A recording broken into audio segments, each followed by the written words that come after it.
আজকে আমরা কিছু গুরুত্বপূর্ণ ইম্পর্টেন্ট ইংলিশ করব, জেনারেল ইংলিশ, যেখানে আপনারা দেখতে পাবেন idiom phrase, one word substitution, fill in the blank, ঠিক আছে? তারপরে কিছু গ্রামারের এরর, যেগুলো তোমাদের PSC clerkship, miscellaneous, West Bengal পুলিশের যে সমস্ত পরীক্ষাগুলো রয়েছে সেগুলোতে অবশ্যই দেখতে পাবে যে একটা কমন পাওয়ার সম্ভাবনা রয়েছে। তো দেখে নেব প্রথম প্রশ্ন দিয়ে। প্রথম প্রশ্নতে কি দেওয়া রয়েছে? 1 নম্বরে রয়েছে chose the alternative which best expresses the meaning of the idiom and phrase. Okay, idiom রয়েছে। Many serious illness can be nipped in the bud if they are detected early enough. Full stop. বলছে যে বিভিন্ন ধরনের যে serious, যে গুরুত্বপূর্ণ যে ব্যাধিগুলো, সেগুলো কি হতো?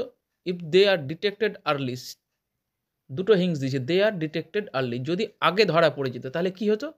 নিপ ইন দ্য বার্ডের মানে হচ্ছে তাহলে তাকে অঙ্কুরেই বিনষ্ট করা যেত, যদি আগে ধরা পড়তো ব্যাধিগুলো, ঠিক আছে?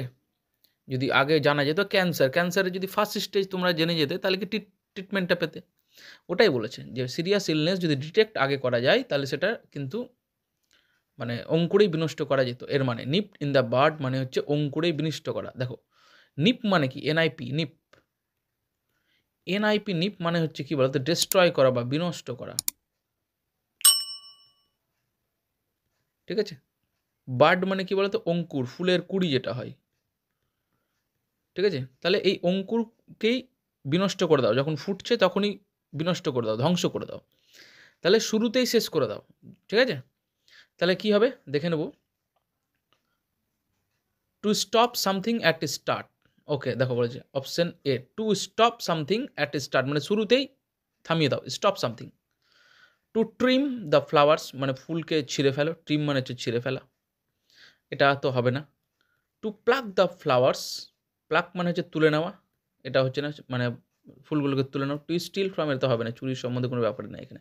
তাহলে অপশন এ হবে এটার answer, two stop something at the start, শুরুতেই কী করো? সেটাকে থামিয়ে দাও কোনো জিনিসকে, মাথায় রাখবে। নেক্সট হচ্ছে দেখে নেব, বলছে choose the correct alternative out of the four. আচ্ছা, ফিল ইন দ্য ব্ল্যাঙ্কস বলছে although Sam's brother is blind, স্যামের ভাই যদিও কি ছিল? অন্ধ। He is very fast dash calculation, কি হবে? In, with, at, about. যদি তোমরা পারো অবশ্যই কমেন্ট করে দেবে ভিডিও পজ করে। তাহলে দেখো ইন হবে না, উইথ হবে না, অ্যাট হবে, তাহলে সঠিক অ্যান্সার হচ্ছে অ্যাট। অ্যাবাউট তো হবেই না, তাহলে এখানে শূন্যস্থান হচ্ছে ফার্স্ট অ্যাট। অ্যাট কখন বসে? অ্যাট বসে অ্যাডজেক্টিভের সঙ্গে, মনে রাখবে। ফার্স্ট যেহেতু এখানে যে ওয়ার্ডটা রয়েছে সেটা যেহেতু অ্যাডজেক্টিভ, সেই জন্য অ্যাট বসবে। First at calculation. দেখো একটা আমি সেন্টেন্সের এক্সাম্পল দিচ্ছি, তাহলে বুঝে যাবে যে I am good in English, এটা কিন্তু ভুল হয়ে যাবে, এটা কিন্তু ইন হবে না এখানে, এখানে কী হবে? At English. I am good at English, এটা কিন্তু সঠিক হবে। আর একটা দেখে নাও, he was always, he was always brilliant at, করে দাও ড্রয়িং, করে দাও ড্রয়িং। দেখো গুডটা কি? গুডটাও কিন্তু এখানে অ্যাডজেক্টিভ। আর ব্রিলিয়ান্টটা কি? ব্রিলিয়ান্টও কিন্তু অ্যাডজেক্টিভ। দেখো এর সঙ্গে কি বসেছে? অ্যাডজেক্টিভের সঙ্গে অ্যাড বসেছে, তাহলে অ্যাডজেক্টিভের সঙ্গে অ্যাড বসবে, সবসময় মাথায় রাখবে। নেক্সট প্রশ্ন দেখে নেব, choose the correct alternative out of the four, one word substitution রয়েছে। ওকে, বলছে a body of persons appointed to hear evidence and give their verdict in trials. Okay, a body of person, body of person বলতে মনে বোঝাচ্ছে যে একটা বেঞ্চের মধ্যে অনেকজন লোক বসে আছে, এটাকে বলছে a body of person. Appointed to hear evidence, কী জন্য? এভিডেন্স মানে প্রমাণ, প্রমাণ শোনার জন্য তাদেরকে রাখা হয়েছে। And give their verdict. Verdict মানে কি? ভার্ডিক্ট মানে হচ্ছে রায়দান,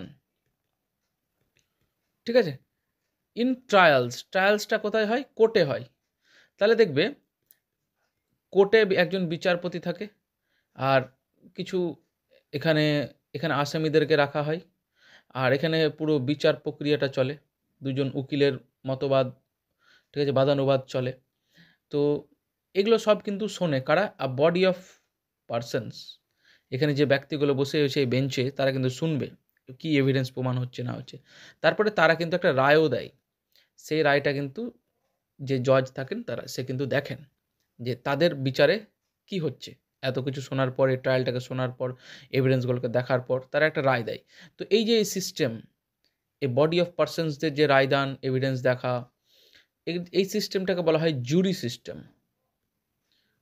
এটা কিন্তু কোথায় হয়? কোর্টে হয়। কোর্টে যে ট্রায়ালগুলো হয় না, কোর্ট ট্রায়ালস, সেখানে হয়। কিন্তু অপশন ডি করে দিলাম, কিন্তু ভারতবর্ষে কিন্তু এই জুরি সিস্টেমের কিন্তু কোনো ব্যবস্থা নেই, এটা কিন্তু মাথায় রাখবে।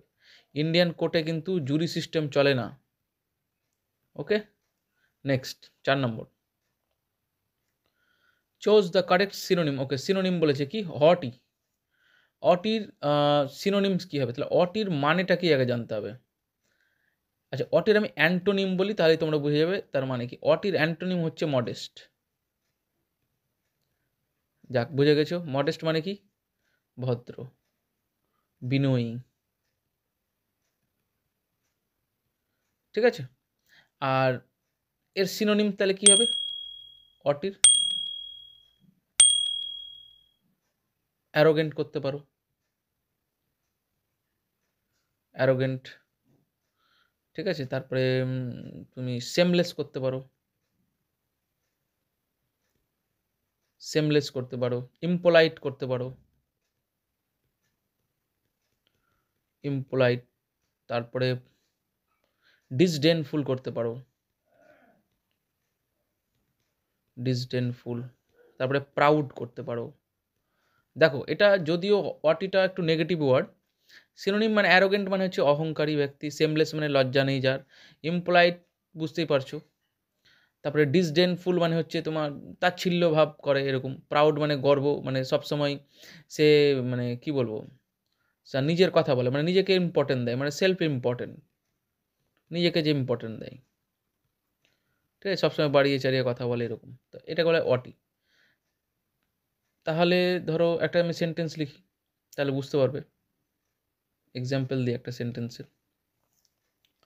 ধরো প্রত্যেকেই রিয়াকে তার যে মানুষের তার কাছাকাছি থাকে তার জন্য খুব ভালোবাসে, কিন্তু এই অহংকার বা ঔদ্ধত্যর জন্য নয়। এটাকে কী হবে লেখা? যদি লিখি, everyone likes Riya because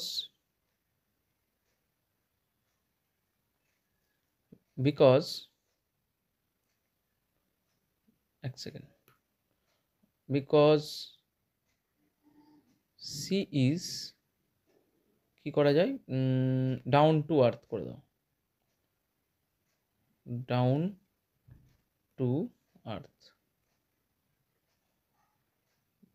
and not অটি।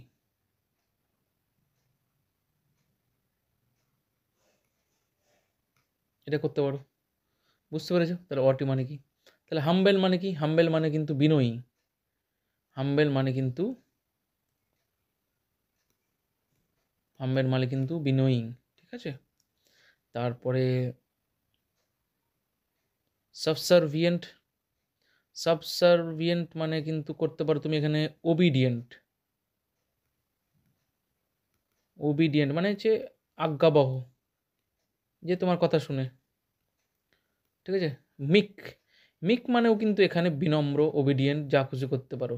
Discipline করে দাও, সরি ডিআইএস হবে,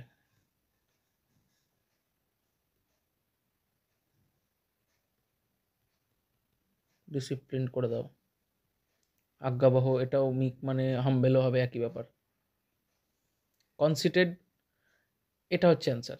অটি মানে এটা অ্যান্সার, কনসিটেড।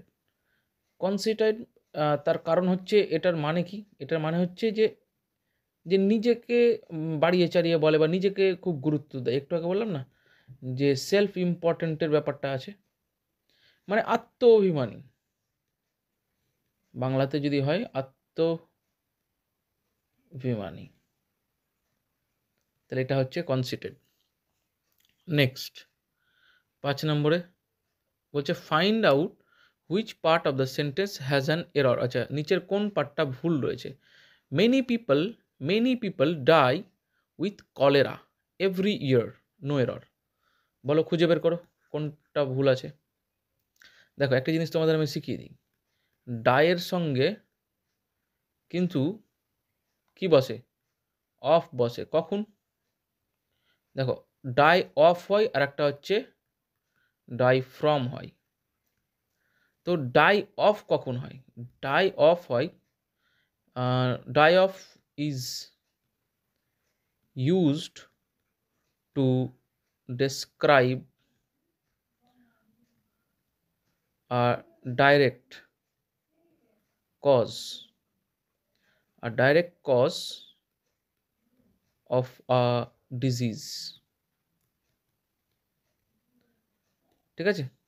ডাই অফ তখনই হবে যখন কোনো রোগের দ্বারা, ঠিক আছে, সে যদি মারা যায়, ডাইরেক্ট কারণ হয় সেটা, ডাইরেক্ট কজ, আর direct cause of a disease, তাহলে ডাই অফ হবে। আর যদি ইনডাইরেক্ট কজ হয় তাহলে ডাই ফ্রম হবে।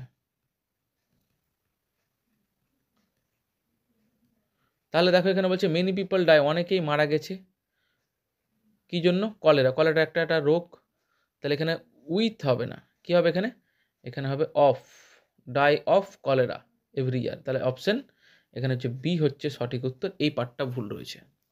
Thank you. আমি আরও বিভিন্ন এই গুরুত্বপূর্ণ এমসিকিউ আকারে প্রতিদিন আমার চ্যানেলে আপলোড করতে থাকবো। আপনারা সঙ্গে থাকবেন, এবং যদি ভিডিও ভালো লেগে থাকে, আপনাদের যদি মনে হয় যে না, আমার এই ভিডিও দ্বারা বুঝতে পারছি এবং কোন কোন কমন জিনিসগুলো এখানে রয়েছে, এগুলো আমাদের পরীক্ষায় আসতে পারে, তাহলে অবশ্যই চ্যানেলটাকে কিন্তু আমার সাবস্ক্রাইব করে নেবেন। Thank you.